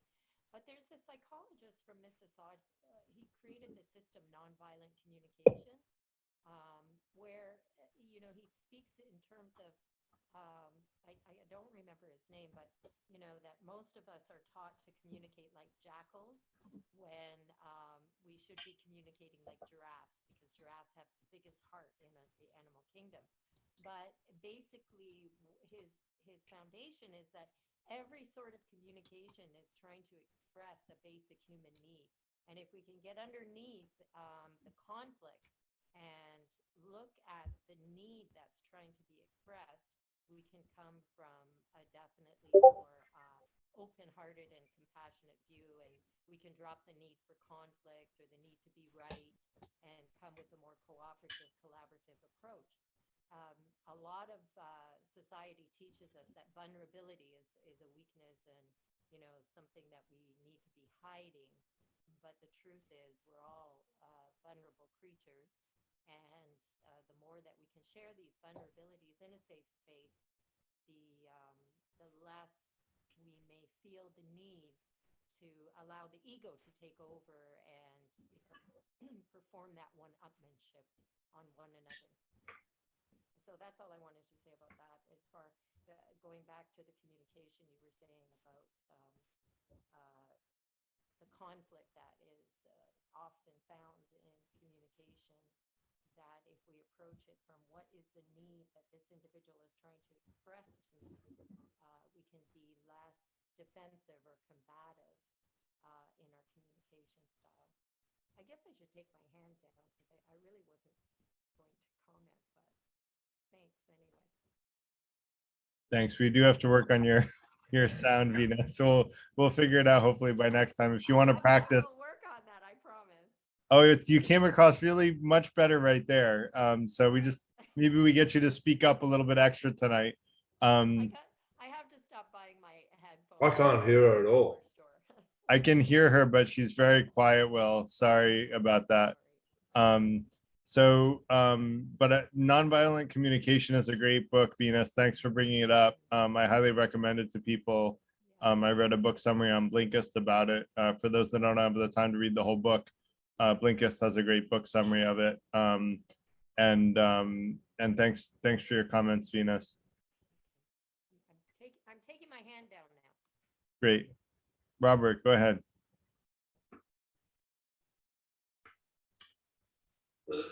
Mute.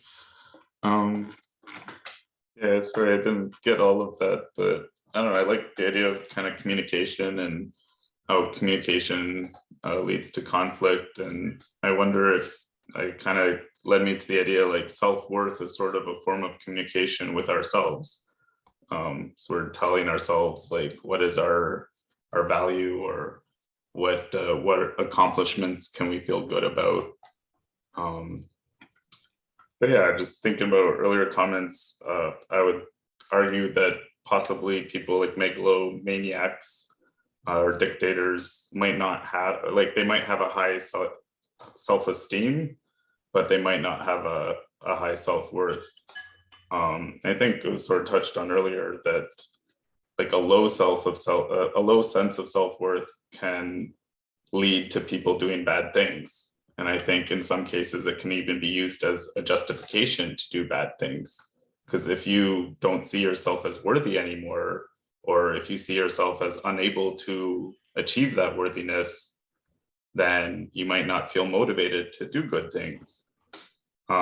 So I don't know, I was kind of thinking almost independent of how we feel about measuring self-worth or measuring self-esteem, I think I would argue that we should want everyone to have a high sense of self-worth. I think that has a better chance of leading them to positive behavior, whereas low self-worth would likely have a higher chance of bad behavior. So I don't know, I liked what Venus said earlier. You mentioned intrinsic value. I think like the sense of value in ourselves potentially is all we really need. We don't necessarily have to come up with ways to measure our achievements or our self-worth in our life. If we already have that intrinsic value in ourselves, I would argue we no longer need those measurements. So that's sort of, I guess, where I was struggling earlier with. Because yeah, I think there are a lot of things lining up with our ideas, but I guess I'm saying is once you have self-worth, you no longer need the other stuff. If someone tells you you're not worthy, you can just disregard it because it still would feel bad.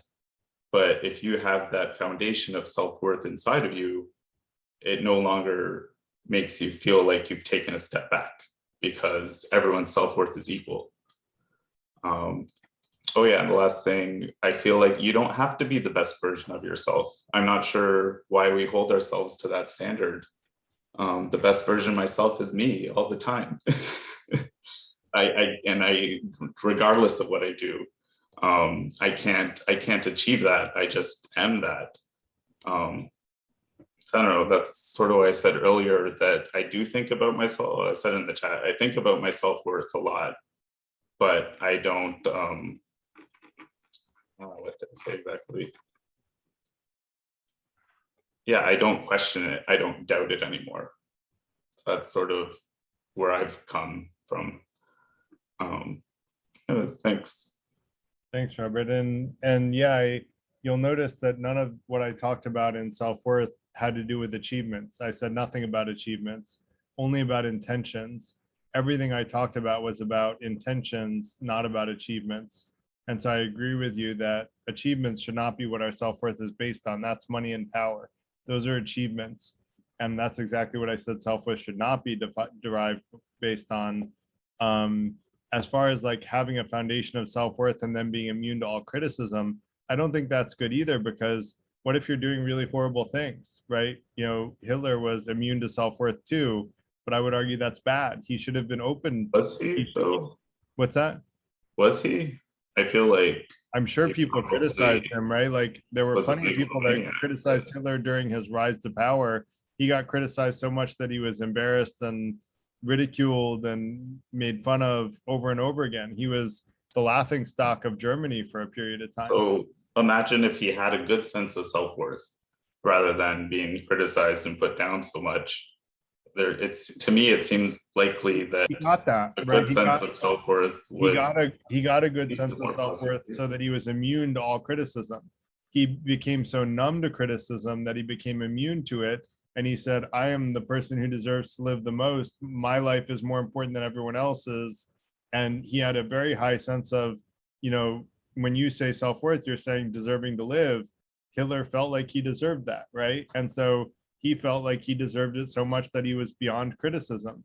And I would argue we should never be beyond criticism unless we are listening with an open mind, being the best version of ourselves, trying to seek truth, and all of the things that we've talked about tonight. Because, and as far as like you said, like, I don't need to try to be the best version of myself. I am the best version of myself. I mean, I don't like, this gets into free will and determinism. Like if you're a determinist, then you can argue that. But if you're a proponent of free will, you can make more or less of an effort towards being a better version of yourself tomorrow than you are today. And those of us with a growth mindset try to be a better version of ourselves tomorrow than we are today. And if we don't make an effort to do that, we won't be as good of a person tomorrow as we are today. And if we do make an effort to do that, we'll be a better person tomorrow than we are today. And so effort actually does make a difference between whether we become a more positive person, a more positive influence for the lives of the people we influence. And so I'd argue we should try to be the best version of ourselves, not to the point where we are disappointed with ourselves if we don't achieve some artificial sense of I'm good enough. I'm not arguing that at all. But if we are trying to be better and striving to be better, we should be happy with that. But I think we should strive to be that. I guess part of it too is like, I feel like we shouldn't punish ourselves if we do have bad intentions sometimes. Like putting yourself into a bad place potentially leads to other bad intentions. But yeah, I don't know, I'll try to look it up. But again, my main argument was more around a high sense of self-worth, I believe, leads to more positive actions. I can't speculate on Hitler's mental state, but I feel like a high sense of self-worth, it should be reasonably, like it should be able to prove that it leads to positive actions. So I'll try to look that up. Yeah, definitely feel free to look it up. I would argue there are a lot of people that do a lot of bad things that have a high sense of self-worth, but their self-worth is grounded on quicksand rather than on reality. And they value their self-worth based on money and power rather than wisdom. Do you have any psychology to back that up, I guess? I mean, I can't fact check while I'm moderating, but you're welcome to look it up. Nathan, go ahead. Yeah, I mean, if this maybe this could add some help bridge between both your arguments, Garrett and Robert. So I'm a believer of like our conscious mind and our unconscious mind or subconscious mind. And could it be that someone like Hitler consciously had high self-worth, but subconsciously had low self-worth? Yeah, and that's why you're both right. Yeah, and I think that it also speaks to what I was wanting to talk about, how like a lot of self-worth to me is subconscious, and so trying to change our sense of self-worth can take time, because training the subconscious can take time, and it might, you know, this might relate to like the mid or hindbrain perhaps, because if to me self-worth is it's a thought, but it's also a feeling. We really have to believe in our worth and really feel it, and that can be challenging. And I think that in terms of what Remco, what you were sharing earlier, I think that really resonates with me personally. I think that for instance, when I was in school, I was always obsessing about my grades, but I was also obsessing about what the class average was. And I don't know, for one reason or another, this might have been social conditioning or whatever. But for me, it was like my grade could only be worthy if it was higher than the class average and stuff. And I agree that it was very unhealthy for me. And I think that my issue was that I equated my self-worth to my performance in school. And I mean, I did well. I was at the top of my class in all of school, but it gave me a bad, what do you call it? A bad justification for myself. And I think I'm still suffering the effects of that after graduation. Yeah, that being said, in terms of competition, my understanding is that you're saying is that it doesn't have to be, we don't have to live in a competitive society. But one example that comes to mind is, for instance, like the job market. And I feel like I've been on both sides of the equation. Like, for instance, I had to hire employees in the past, and it was a competition, you know, like there were only a certain number of spots that we could fill, and I had to choose which candidates to hire. So, I mean, I don't know if, I'm trying to think, is there a way around that where we can avoid all competition in society? Yeah, that'd be a question. Yeah. I asked the Buddhist monk about that once. Robert, by the way, I posted an example. I did fact check it while someone else was talking about unhealthy versions of high self-esteem that are very, very fragile and not healthy. That was the best I could come up with in 15 seconds. But Remco, why don't you? Nathan, I do want to mention as far as like, yeah, when you hire employees, you're choosing from amongst multiple candidates, but they're not really competing with each other, right? Because yes, you're stacking them against each other, but they're competing with themselves. They're being the best version of themselves when they present themselves to you. They can't make another candidate look worse because they don't know who the other candidates are. So they're not competing with each other at all. They're just competing with themselves when they present themselves to you. You have to compare them to each other, but really there's no competition, you know, from their perspective amongst them and the other candidates. There's only a competition with themselves. And I think more at least what I talk about when I say I'd rather have collaboration rather than competition, it's in the workforce when you have colleagues. Do you reward people who make other people look good and lift them up? Or do you reward people who make their peers look worse to make themselves look better? And every company gets to choose, and every leadership gets to choose who they decide to reward and what behavior they decide to reward in their company culture. And I would argue the one that should be rewarded is cooperation rather than competition. Don't reward the people who make their peers look worse to make themselves look better. Reward the people who support other people and make them look better when they do a good job, because those are the more self-assured people that are going to create a collaborative relationship with colleagues. And that's the type of behavior that should be rewarded. Does that make sense? It makes sense. I think it gets tricky when, in terms of putting effort into something, I start to compare myself with this hypothetical average person. Like, what is the average candidate's, you know, qualifications? And then I decide, oh, maybe if I don't fit up to that, I shouldn't even apply to that. Whereas some people who have a higher sense of self-worth will apply it everywhere, even if they're not qualified, and they often get the jobs that they're looking for. Anyways, anyway, long story short, to tie in all these different topics, this is something that I'm working through in terms of gaining the confidence to go get jobs, for instance, is being able to just tell myself, yes, I am just competing against myself. And yeah, not be so afraid of that.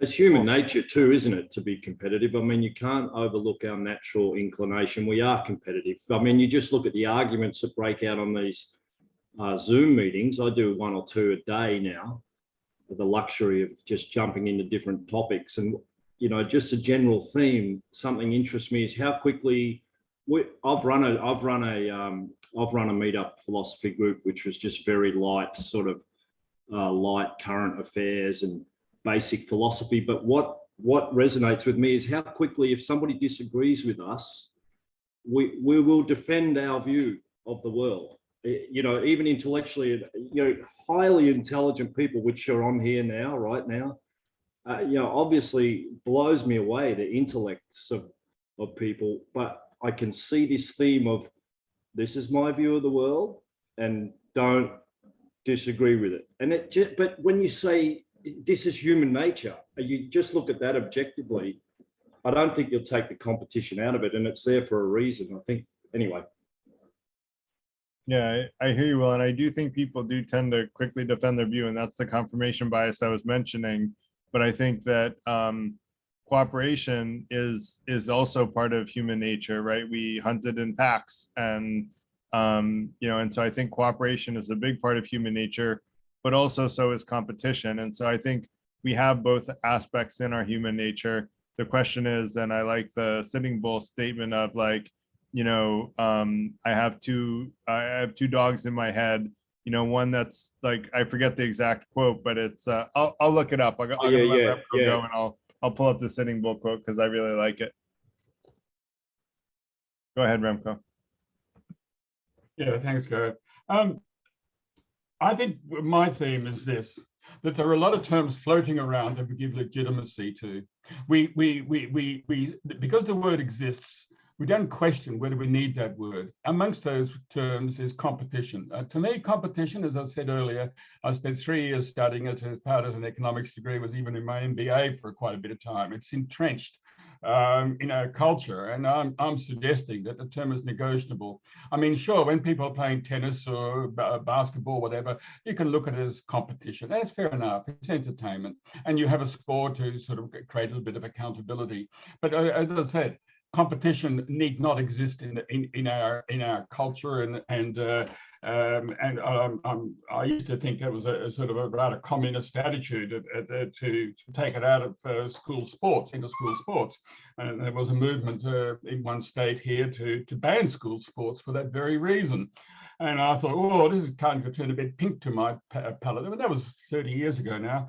I'm now starting to think of it and think, yeah, look, it's only negotiable. It's a way of looking. But we get so entrenched, it becomes real. We make concrete out of a lot of terms.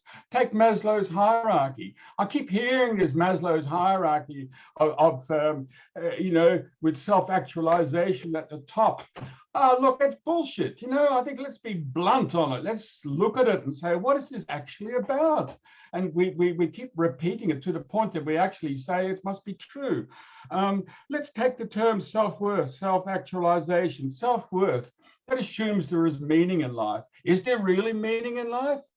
I'd like to be convinced of that. Perhaps I'm at the wrong end of life to some of you guys. But I question that there is meaning. It's a form of meme in my way of looking at the world. Instead of having a tombstone, you create a meme of that guy made a contribution to life. It's the way of living on. That is my interpretation of meaning. Self-esteem. Well, that's about competition again. This is about this comparative factor. This is about when you know, me at school, I so remember looking over my shoulder, and I was determined to be #1 in chemistry. And I was. I came top in the state. It was me and my attitude against these Aussies. And, you know, when I went to university, I was drowned by all these other, I was like a little fish in a big pond at that time. I lost my motivation. And that's why I'm so passionate about getting rid of these terms, making them, looking at them and say, do they really exist? Does competition really exist? Don't come back to me about sport. Yes, I accept that it's needed there. So part of the story is making things concrete when they need not be concrete, is our conditioning. And also, and I wind up with that, I've been radicalized, as you can, in my view, by Ian McGilchrist in The Master and the Emissary, and it's a 500-page book, and I've read it 3 times. It really hit me, and he's now produced a 1,500-page version, which is about looking at the world either through the left brain or the right brain. These are metaphors. Don't talk to me about bicameral minds. Left brain is out of context. It is a discretionary tool. I had to keep it short because I might lose some of you, perhaps I already have. It's the left brain, which is so dominant. It's a schizoid part of us. It's becoming so dominant in our culture that we lose the context that we're human beings. That is what's being lost in our society. That is where all the feeling of not feeling good enough, depression, all of these things are, a product of losing our ability to see the bigger picture. That is the right brain. Daniel Kahneman has also dealt with that. Look, these are topics. I'm just skating on the surface, and perhaps I'm sounding incoherent, but the whole package I'm just winding up with that is that so much in our life is actually negotiable, capable of being unpacked and seen for what they really are. And I think we just need to sometimes stand back. And I think that's one of the virtues of retirement, which to actually look back and say, well, is that really real? And so I'll close with that. Thanks, Remco. And as far as whether competition need exist, I would argue competition between companies is in some respects very healthy, and spurs on innovation and healthier cultures over time.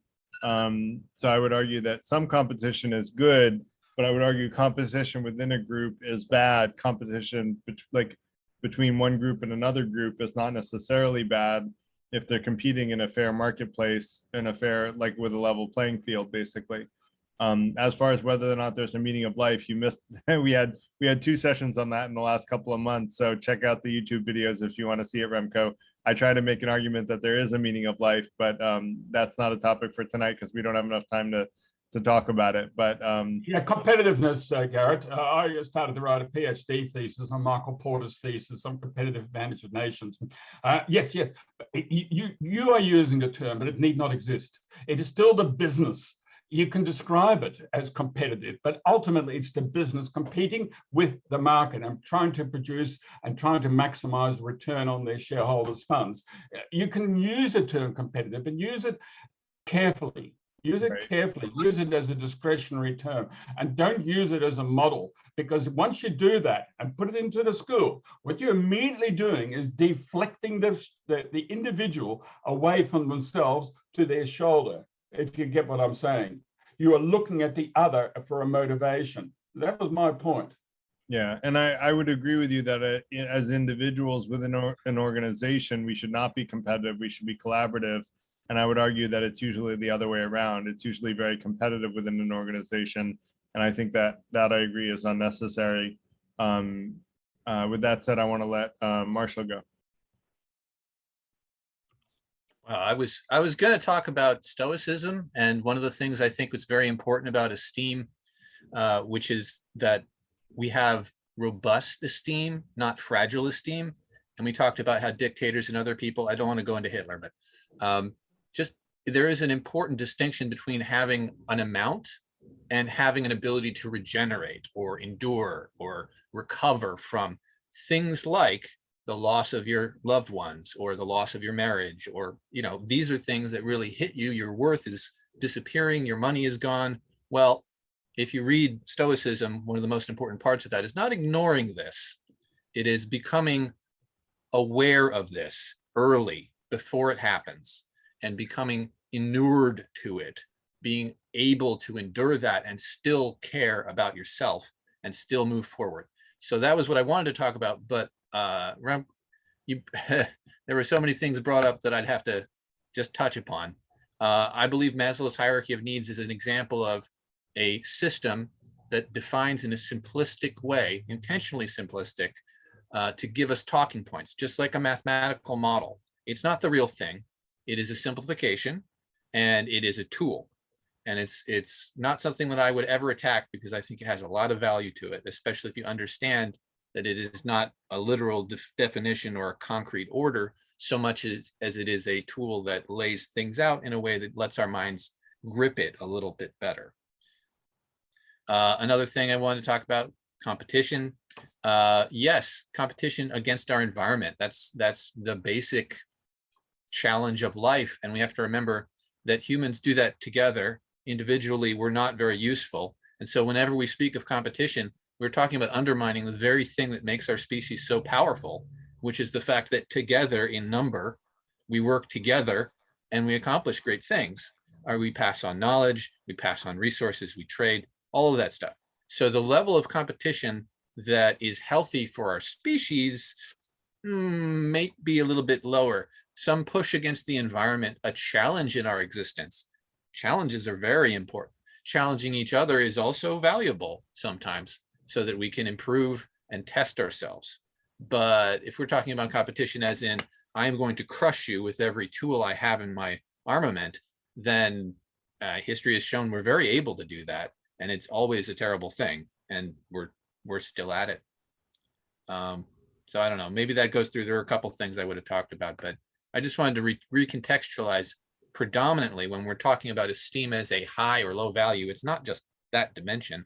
And of course, the hierarchy of needs is not just the top bottom thing, but this idea of structure needs to also incorporate a renewal, a sustenance, what is the enduring living version of that hierarchy, of that system, because the system is going to give us a simplification that we can handle. For example, Garrett, you're talking about the things as a free thinker that you can do to support others and yourself. Totally fits. It makes sense. And it's a system that's fairly simple. That's really valuable. But we also have to recognize life's a lot more complicated. This is your tool. You can use it if you understand that it applies in different ways. And that's all I have to say. Agreed, Marshall. Thanks. And I just want to put the Sitting Bull quote up real quick. Inside of me, there are two dogs. One is mean and evil, and the other is good, and they fight each other all the time.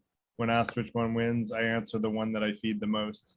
And so I just thought I'd put that out there in terms of like what I was mentioning before. And with that said, I want to let Robert go. Thanks. I don't know. Yeah, I was thinking about the idea of competition, and I do agree that I don't know, I feel like competition isn't always sustainable in the long run, even if in the short run it could be motivating. I do think, yeah, we're a social species and we work better, or we can achieve more by working together. And yeah, I often heard the idea that we should be competing with ourselves, right? We should try to, tomorrow's self should look back on today's self and think, have I done better? And that's sort of the thing that I don't fully agree with. I think everyone should have a steady foundation of self-esteem. I don't know, Garrett, in your article, I noticed the term like fragile high self-esteem. And to me, that sounded a lot like having insecurity. So one example of that, I am insecure about my intelligence. Growing up, I was often praised for my intelligence. So I had a very high sense of self-esteem, but it was also very fragile, because if anyone challenged my intelligence, I would have feel that it's an attack on me as a person. So when I stopped basing my self-worth on my intelligence, it kind of allowed me to have that steady self-worth. It didn't fluctuate with criticism or potential attacks on my intelligence, because that's no longer what I'm basing my self-worth on. I don't have to be intelligent. I can be whatever. I can just be me, I guess. So yeah, and then I don't know, I know that's not exactly what you're suggesting we should base our self-worth on, but I feel like even with something like intentions, arguably bad people can think that they have good intentions, and that can lead to some terrible consequences. So potentially even something like intentions can still potentially lead to bad things. So that's why I just overall, I feel like it seems worthwhile just to avoid any kind of measurement. And yeah, for me personally, I feel like having a foundation of self-worth has really helped me a lot. So I guess that's why I want that for other people. But I know not everyone's kind of had the journey I've had this past year. So I think it's worthwhile for everyone to discover self-worth for themselves. Thanks.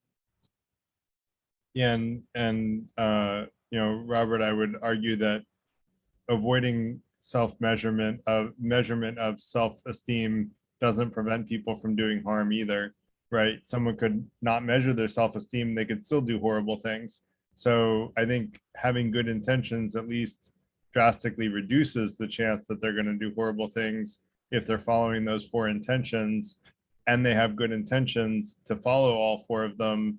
I think you drastically reduce the chance of them doing horrible things by a very big measure. And if you want to make a counter argument to that, you're welcome to do it, but you have to construct a person who is following those 4 intentions and still doing horrible things, even though they're holding true to those 4 intentions. With that said, Will, why don't you go next? Yeah, I was just thinking of like the crux of it is, I think to some degree, how we define self-worth.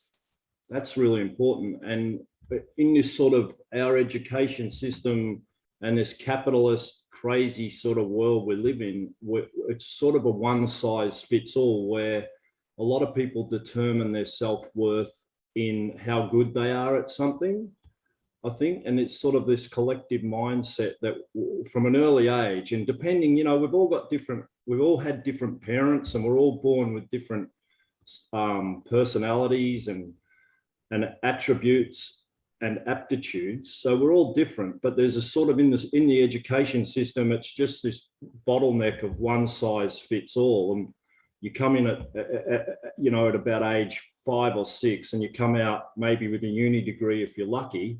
The whole time you've been shunted along in this system that is designed to make us specialize in something. And I think a lot of people define their self-worth on what they're good at, quite simply.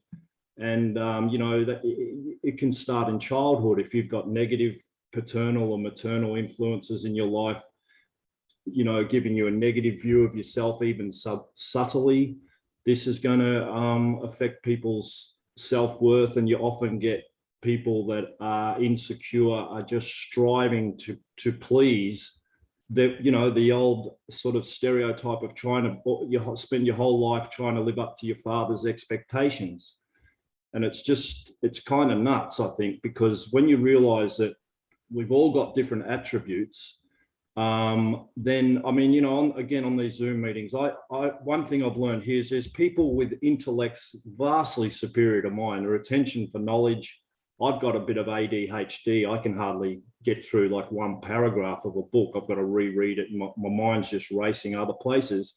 And I realize that people are so much more clever than me in many ways, but it doesn't bug me because I just see the world as a fascinating place. And I don't sort of base my self-worth on what I can achieve as much as just being content. And the Greeks had the word eudaimonia, which the Buddhists adopted, and that's just contentment. And I think we're all striving like crabs trying to get out of a bucket to get to the top. If we can just sort of chill out a bit and appreciate the fact we're here, your self-worth arises naturally through contentment. But when you quote people or cite people like Hitler, Mussolini, they're psychopaths. I mean, we're talking about normal mental health and what arises from there, but I don't think it helps to sort of rake out psychopaths as an example. Great, thanks, Will. So, and I would agree with you that I don't think defining how good someone is at something is a great way to derive self-worth. And notice I didn't talk about any of that either. More about intentions. With that said, I want to let Nathan. Yeah, I'm not saying you did. No, I know you did. Yeah, and I wasn't trying to imply that you said that I did. Sorry. Yeah. I was just agreeing with you, basically saying, you know, I agree that's not the right way to derive self-worth. I consider that power, right? Getting into a position of power because of how good you are at something should not be the way to derive self-worth, in my opinion. So I was agreeing with you, basically. Sorry. Yeah, I mean, it's also the way the world works. Like you can't have this rose-colored view of the world and it's all wine and roses. The world is a very hard place. you know, it's a real hard place to be, and it is born of a lot of competition and let the winner take the spoils. I mean, that's a reality of life as well to some degree. Yeah. And I want to let Nathan and Remco go, but then we're going to close out because we're almost at 9 o'clock and I've been up since a little after 4. So Nathan, go ahead. Right, I'll try to keep it fast. So yeah, so I was thinking about the example you were giving, Robert, about like someone who thinks they have good intentions or thinks their intentions are good when they're actually not. And I think in Garrett's defense of the 4 intentions here, I think at least the number 2 should help to like reduce that from happening, reduce the chances of that happening. The idea of being transparent about who you are and trying to be critical about yourself and your own intentions, and you keep like just trying to be as self-aware as possible to try to eliminate that. But that does beg a question: is it possible for some people to just never to not be? Is it possible for a particular person where it's impossible for them to actually be transparent about themselves, either due to their brain chemistry or some psychopathology, as we're talking about in our discussion? Like, could it be that it's just not possible because, or you absolutely need some third party to come in and sort of like check your intentions? Yeah. But anyways, Yeah, thank you all. That's exactly right, Nathan. It is listening with an open mind, being transparent about what you believe, listening with an open mind, and using very honed critical thinking skills to discern fact from fiction should drastically reduce the chance that your good intentions are going to have you cause harm. And that's why those intentions come before increasing happiness and decreasing harm, because they're in 4th rank prioritized order. If your intent is to seek truth and be the best version of yourself, and you're doing all those other things, then your chances of having good intentions and causing harm are far reduced. And that's exactly the intent. Remco, go ahead. Yeah, thanks. Yeah, look, I love philosophy. I took it on relatively late in life, and but one of the things that it helps me do is it creates a discipline about unpacking. And whenever there's a truth being pronounced and there's a lot of debate and discussion, I often ask myself questions: what is actually behind that? What's behind that? And what is behind that? And what is behind that? And often you find it's a bit like an onion. You can continue to peel it. It's like a babushka doll. You know, there's Russian dolls. You unpack it, unpack it, unpack it, unpack it. And in the end, you find that there's little pearl, and you say, yeah, that's what's behind it. And often it's speculative. Yes, it is speculative. I mean, I love the example that, that World War I was started by Kaiser Willy, because he had a dodgy left arm and he was feeling very inferior compared to his cousins, and he expressed it very early in when he went to the wedding in Britain, and he threw his dagger through up Westminster Abbey. Kaiser Willy had an issue. You talked about Hitler and the others. Deep down, we're damaged goods. Deep down, we've got this need to express ourselves. And that's why I loved Wittgenstein so much. And Wittgenstein makes the point, it's not about what's actually coming out of your words. And all of us are mostly inclined to that, to listen very carefully to the detail of the words, where it's properly punctuated. It's actually the wrapping. It's the wrapping that counts. And so once you tune into that, you find that a lot of things that we say and do and happens in society has to do deep down with a sense of self-worth, this conditioning, and it's quite entrenched. Look, I am repeating myself. Garrett, it is late at night, and I didn't want to sort of repeat, but I feel very passionate about that we need to stop sometimes and ask ourselves, is it really true? Does that word really exist? Is there such a thing as self-esteem? Does it really exist, except perhaps in a clinical sense? And how negotiable is that? A lot of things are so negotiable. You get a hint from the postmodernist philosophers, who actually question and say a lot of these words don't exist. They only exist relative to other words. And once you get to that, you think it's all just a charade. Anyway, I'll conclude with that. Thanks, Garrett. Thanks, Remco. When you say they don't exist, I assume you mean they're an illusion. And I like to come up with little quotes, and one is, everyone who says X is an illusion is illusory, and reality is the only thing that exists. Illusions are figments of the imagination of illusions.